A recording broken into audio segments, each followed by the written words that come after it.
संत समिति अयोध्या ने परमहंस आचार्य का बहिष्कार कर दिया है। समिति के महामंत्री पवन दास शास्त्री ने बताया कि सभी वरिष्ठ संतों के विमर्श से ये निर्णय लिया गया है। परमहंस या उनके जैसे संत जो साधु समाज में महंत, श्री महंत और जगत गुरु के नाम का उपयोग करके समाज में सनातन धर्म की परंपराओं का उपहास करा रहे हैं, इन सब का बहिष्कार किया जाएगा। साथ ही पदनाम का दुरुपयोग करने पर कार्रवाई की जाएगी। ये निर्णय संत समिति ने संतों की सर्वसम्मति से लिया है। बताया कि अभी इसका औपचारिक ऐलान किया गया है। मणिराम दास की छावनी के श्री महंत नृत्य गोपाल दास जी का स्वास्थ्य ठीक होते ही संत समिति बैठक कर इस निर्णय को पारित कर देगी। अयोध्या संत समाज ने जगत गुरु परमहंस आचार्य को संत समिति से बाहर कर दिया है। ये ना तो वास्तव में परमहंस दास इनका नाम है, इनका नाम उदय रामदास है, जो साधु संतों की दीक्षा की परंपरा से प्राप्त होती है।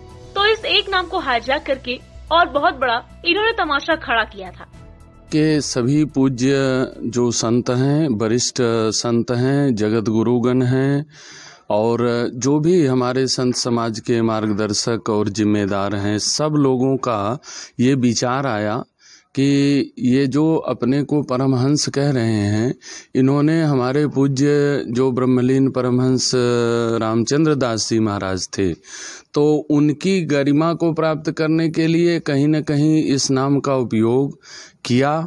ये ना तो वास्तव में परमहंस दास इनका नाम है, इनका नाम उदय रामदास है, जो साधु संतों के दीक्षा की परंपरा से प्राप्त होती है।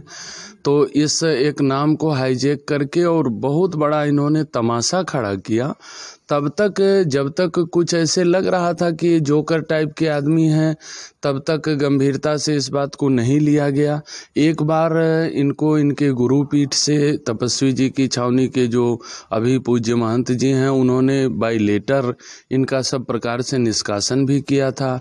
ये अयोध्या छोड़ करके भी पलायन किए थे, लेकिन फिर से किसी न किसी समीकरण के तहत यहाँ आकर के बैठे और बैठने के बाद अब संपूर्ण हिंदू समाज, हमारे सनातन धर्म और संत समाज की जो गौरव गरिमा है, इसके साथ साथ अयोध्या जी के गौरव गरिमा को भी अपने तमाशा से इन्होंने धूल धूसरित किया है।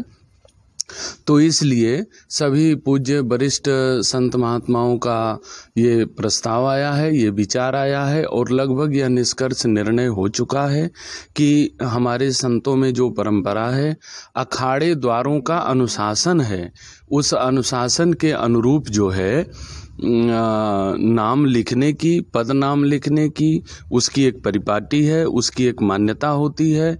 उस मान्यता के तहत ये व्यवहार और आचरण करें और इसके लिए एक कड़ा संदेश है और संदेश के साथ एक प्रस्ताव भी है कि संतों में जिस प्रकार नाम लिखने, कहने, बोलने की परंपरा है, उस प्रकार से जगत गुरु के पद पर किसी प्रकार के अभिषेक होते हैं, जो परंपराएं हैं, अखाड़ों के द्वारा मान्यता होती है और उस एक निर्वाचक समिति है, उसके द्वारा जगत गुरु रामानंदाचार्य का चयन होता है। ये किसी भी प्रक्रिया से इस प्रकार का इनके पास न पद का चयन हुआ है, न मान्यताएं हुई है, न किसी एक साधारण संत के द्वारा भी ये नहीं दिया गया है। Bureau report, V news, Ayodhya.